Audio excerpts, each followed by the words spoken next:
Today we'll be going through how to install the latest release of Ubuntu 26.04 long-term support or LTS, the desktop edition. And we're going to dual boot this alongside Windows 10 or 11. I'm here on the Ubuntu.com website where I'm going to download the image first. Hit the Download Ubuntu button, the Download Ubuntu Desktop option. Either way, I'm going to put a link in the description below so you can get to this page. You're going to scroll down a little bit until you get to the Ubuntu 26.04 LTS section, where it's the latest version of Ubuntu for desktop PCs and laptops. You want to confirm that you're downloading the Intel or AMD 64-bit architecture unless you have an ARM processor. Most of us are going to want this image. I'll simply click download and this should begin my download. Even if you see the screen, it'll take a moment to pop up the download, or you can click download now and hit save. Now that I've downloaded the ISO, I'm going to launch and use the Balena Etcher app, which will help me flash the image onto a USB, CD, or DVD of my choice. First, I'm going to select the image that I just got done downloading. So I'm going to click select image, and here in my downloads folder, I have Ubuntu 26.04 desktop AMD 64. I'm going to click on this and hit open. Then in the middle, I can change the USB, CD, or DVD that I want selected. And at this point, I'm just going to put in my USB, and you can see that it actually populated. I can click change and just confirm that I'm selecting the proper USB, CD, or DVD. I know this is the correct one because it's 32 gigs, and this is where I'm going to flash my image onto. Just know that whatever USB, CD, or DVD that you do end up choosing to flash, the contents of that storage is going to be deleted. That way the installer can be flashed onto it instead of whatever data you currently have. So just make sure you have the proper one selected and you don't need anything on it anymore. I know this one's correct, so I'm going to click continue. I'm also going to mention a few other applications that you can use. To create a bootable disk, you can use UNetBootin or Rufus as well. If you want to check those out or you're familiar with them already, feel free to use them. Anyways, I'm going to hit flash next. I'll be asked for administrative privileges to run. I'm going to click yes, and then the flashing process will start. Now this will take a few moments. While things are flashing, it'll depend a lot on your system. All right, now that the flashing process is done, I'm going to take my USB out of the computer that I'm currently using and go over to the computer where I actually want to install and dual boot Ubuntu alongside Windows. And then I'm going to start by setting up a couple things on the Windows side.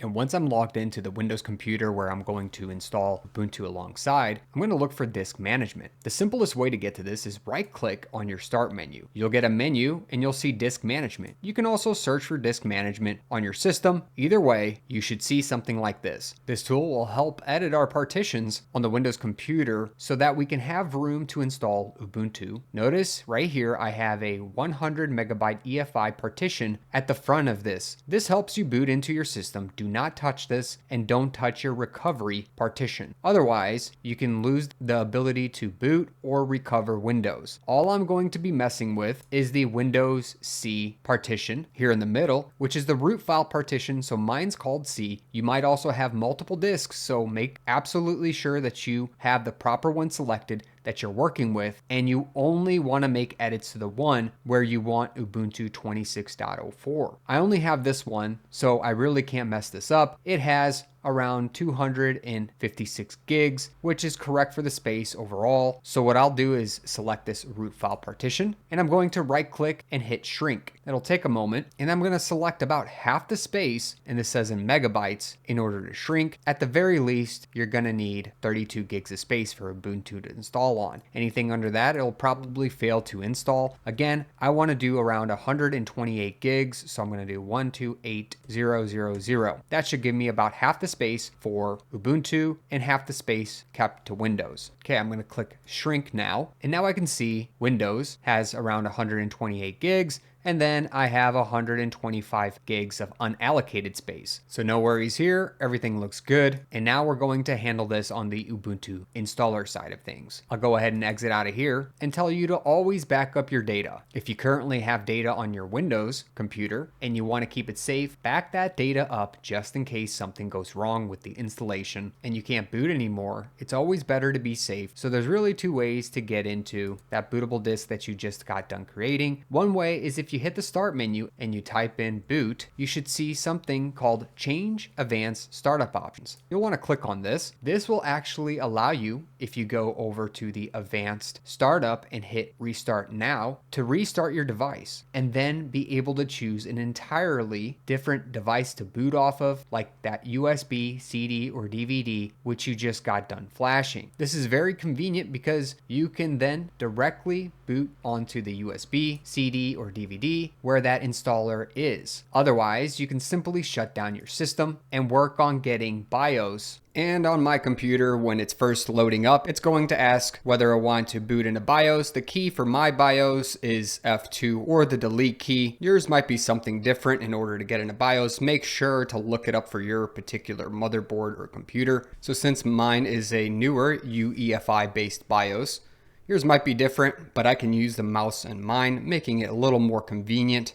What we're looking for is to change up the boot priority. Conveniently enough for me, it's available here on the right hand side. So I can look through and try finding the USB that I just got done flashing on, but it doesn't seem to be in one of the top 4 here. So I can either click the boot menu option F8, but let's go to the advanced mode for me, F7, because this might be what your BIOS more closely resembles. On mine, I have tabs up top, so I can select between the tabs. I have main, AI tweaker, advanced, monitor, and boot. Yours might say boot or boot priority.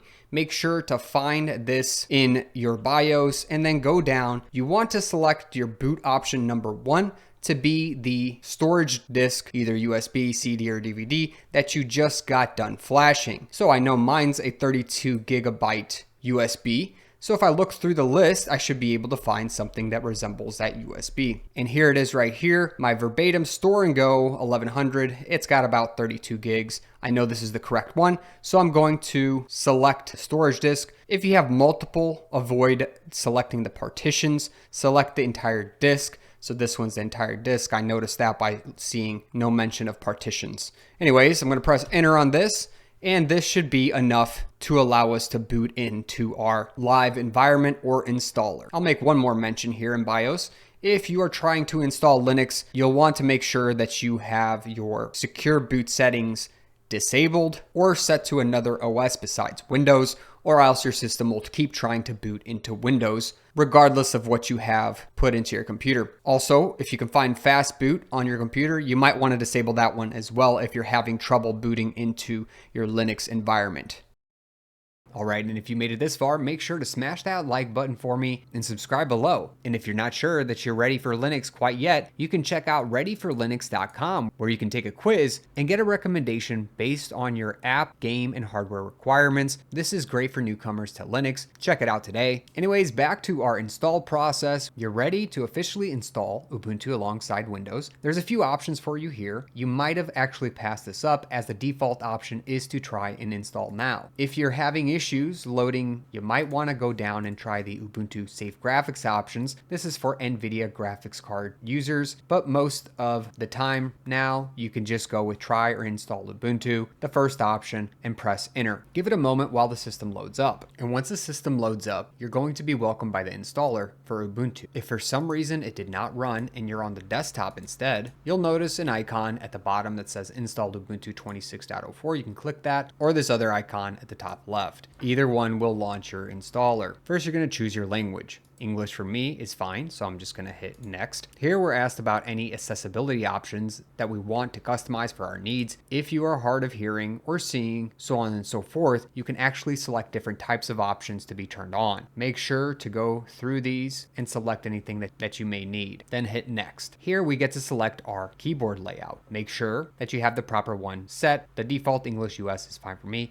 You can also test your keyboard here at the bottom, as well as detect at the top to try to detect the default keyboard layout. When you're ready, you can hit next. Here's where we can connect to the internet. It'll give you a few options if you're using wireless or a wired connection, depending on what you have connected. You can also choose do not connect to the internet, but being able to connect to the internet at this point will help you gain some extra software and packages that might help your experience if you use the internet. So I'm going to use my wired connection and click next. Now we're being asked about how we would like to install Ubuntu. Well, since we're beginners here, we're going to use the interactive installation option, which is the default. This is for users that are guided by the installer step by step. If you are a more advanced user, then you have the auto install config option as well as the automated with landscape. After interactive installation is selected, we can click next, and then we'll start with the default selection, just essentials with the web browser and basic utilities. If you want more, you can click extended selection. Let's click next. Optimize your computer is asking you whether you want to install recommended proprietary software for things like graphics drivers and Wi-Fi adapters. You definitely want to do this if you have an NVIDIA graphics card or a newer Wi-Fi adapter. It'll help, as it says right here, including but not limited to NVIDIA drivers and similar. You can also install support right now for additional media formats. If you need things like MP3, MP4 formats, you can check this box to download the codecs right away. If you don't need either of these, make sure they're deselected and click next. So since we're installing alongside Windows, you may get this notice right here that it says BitLocker detected. One or more partitions are encrypted with BitLocker. Windows may request recovery keys on boot after installation. For instructions, visit the BitLocker guide.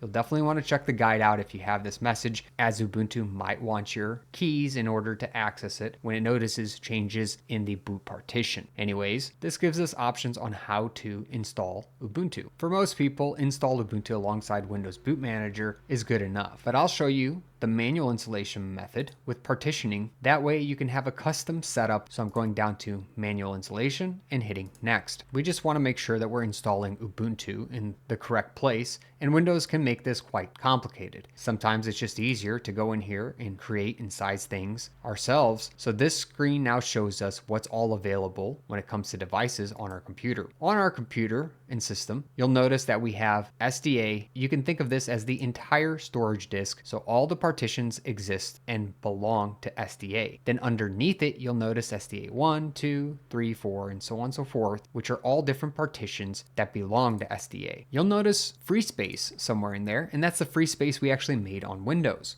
I have 134 gigs currently available of free space. We do not want to touch anything else besides free space. That way we make sure we're not messing something up on the Windows side of things. You'll notice a few other things, like right here it says Windows Boot Manager. This is the EFI partition of Windows. Remember, it was around 100 megabytes, and this is where it exists. We'll want to make sure we understand where that exists, and right underneath that we'll see the C drive, which is this BitLocker encrypted space. It's around 139 gigs. So that all makes sense right now. And we have a couple recovery partitions at the beginning and end of this whole entire space. So let's select the proper space that's free and then click the plus button at the bottom. This says create partition. I'm going to use the entire available size here. And then I'm going to select and make sure ext4 for my file system. And as far as the mount point goes, I want this to be my root partition. And if I click on here, notice I'm given a few options. For my root partition, I select a slash. Then you'll hit OK, which you'll notice up top is a new space that just got filled in, which is SDA 6 in this yellow-green color. We'll also notice it says SDA 6